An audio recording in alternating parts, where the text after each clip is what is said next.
За энэ хуулийг бол үзэл баримтлалын хувьд бол дэмжиж байгаа. Тэгээ 2016 онд хүүхдийн эрхийн тухай хууль, 2024 онд хүүхэд хамгааллын тухай хууль батлагдсан байна лээ. Тэгэхээр энэ хууль батлагдвал хүүхэд хөгжлийн тухай хууль болж батлагдах нэ.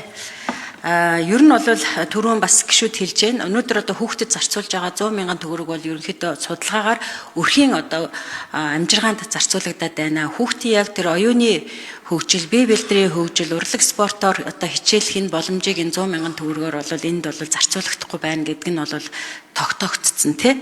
Тэм учраас хүүхдийн хөгжлийн асуудлаар яг энэ тусгай хуулийн дээр наривчилсан зүйл заалтыг ямар зүйл заалт оруулаад байгаа юм бэ? Эн чинь нэг тийм тодорхой бас байгаа даа. Түрүүн мөнх баясгалан гишүүний анхны одоо явж исэн хуулийн хувилбарыг бол би уншижсэн л та. 30 мянган төгрөгийн ваучерыг одоо сар болгон хүүхдэд зарцуулна. За эцэг эхэн дээрээс нь 20-г байна уу, 30-г байна уу, 50-г байна уу нэмээд тэгээ яг энэ тусгай одоо зөвшөөрөлтөө ийм байгууллагуудад тэр ваучерыг одоо уншуулж хэрэглэх ийм хэрэглээгийн зохицуултыг одоо хийж өгсөн байсан л да. Тэгээ яг энэ зохицуултын хуулийн дээр бол ороогүй юм шиг ингэж уншигдэж байна. Тэгэхээр яг одоо ямар процедураар одоо энэ хүүхд хөгжлийн зарцуулах гэдэг мөнгөн хөрөнгөчн зарцуулагдах юм бэ гэсэн нэгдүгээр асуулт байна. За хоёрт нь хуулийн төслийн энэ 8.1 дээр улсын төсөв үндэсний баялагын сангаас жилбэр хүүхдийн хөгжлийг дэмжих сургалтанд зориулан олгох төсвийг батална гэж байна. Тэгэхээр өнөөдөр баялагын сангийн тухай хуулиар бол ирээдүйн өв сан бол 2030 он хүртэл ирээдүйн өв санд одоо бүртгэгдэж байгаа энэ хөрөнгө бол 2030 он хүртэл төгжчихсэн байгаа. Тэгээ энэ төгжээсийг яаж тайлах юм? Ямар арга замаар тайлах юм?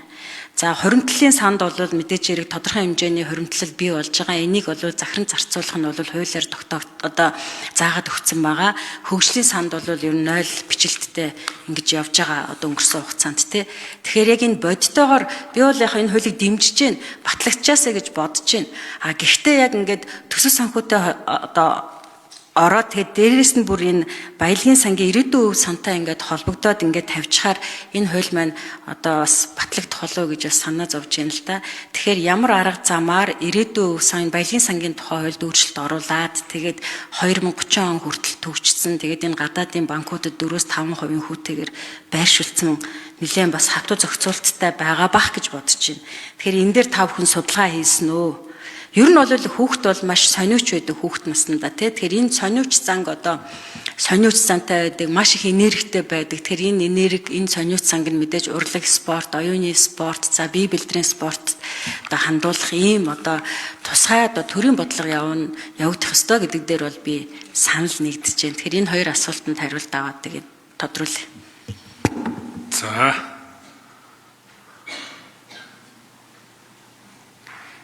За, хууль санаасагч Бадамсаран гишүүн хариулъя.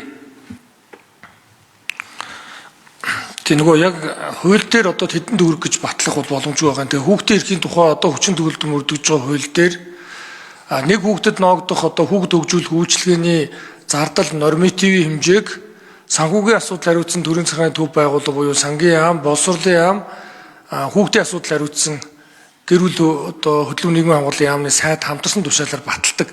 Энэ зохицуултаараа баталчаад байгаа. Тэр нь бол нэг одоо зуны сургалт бусад энэ хөгжлийн үйл ажиллагаанд нэг дунджаар 71 мянгаас 105 орчим мянган төгрөгөөр ингэж баталсан байгаа. Тэгээ энэ нөгөө инфляциас хамаарат тухайн одоо нэг хүүхдийг сургахад ямар зардал гарах вэ гэдгийг тооцож байгаа учраас яг тэдэн төгрөг гэж бол зааж өгч болохгүй байгаа.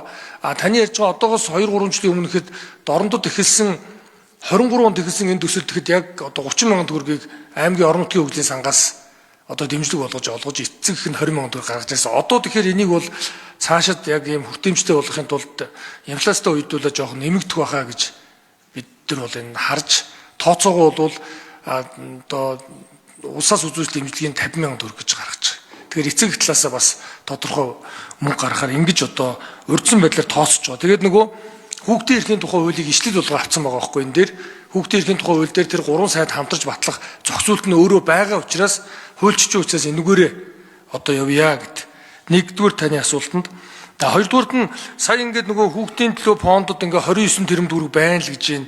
Яг үүндээ одоо энэ мөнгө чинь бол ингээд 4-5 жил миний мэдгээр бол зарцуулагдахгүй байгаа байхгүй юу? Яг юунд зарцуулахаа одоо бол тодорхой болгоогүй шүү дээ.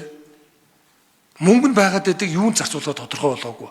Тийм учраас энэ дээр нөгөө санхүүжилтийн механизмын энэ бодлоготойгоо хамт хийж өгөхгүй л бол энэ хууль цаашаа амилахгүй.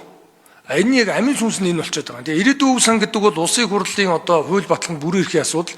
Ирээдүйн өв санд хоригдож байгаа мөнгөний гол зорилго нь ирээдүйн үедээ одоо хөрөнгө оруулалтыг ирээдүйн үедээ мөнгө хадгалах юм зорилготой. Тэгэхээр энд нь хадгалж байгаасаа гадна энэ хадгалж байгаа үндсэн өсөж аривж байгаа хөрөнгөнд нь хүрэхгүйгээр өөрөөр хэлбэл одоо угийн байдлаар 6 их найт төгрөг ирээдүйн өв санд байна гэж байгаа. Ирээдүйн өв сангийн энэ мөнгийг валют хэлбэрээр гадаадын банкаас бонд худалдаж авд юм билээ. Гэхдээ удирдалтаа аваад татаж авчаад дахиад гэрээ хийгээд дахиад сунгаад явдаг.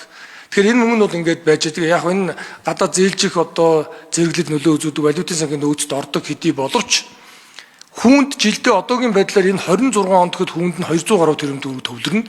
Энийг нь 50-аас доошгүй хувийн зөвхөн хүүгийнх нь мөнгөний 50-аас доошгүй хувийг эргээд хүүхдийнхээ хөгжилд зориудъя. Энэ оруулсан хөрөнгө оруулалт нь ирээдүйд мөнгө хадгалахаас хэдэн 10 дахин үр дүнтэй л гэж үзэж баримтлалын үед ингэж тусгасан байна. Тэгээ цаашдаа бас ярилцаж болно. Энд чинь анхдагч хууль учраас хилцүүлгийн явцад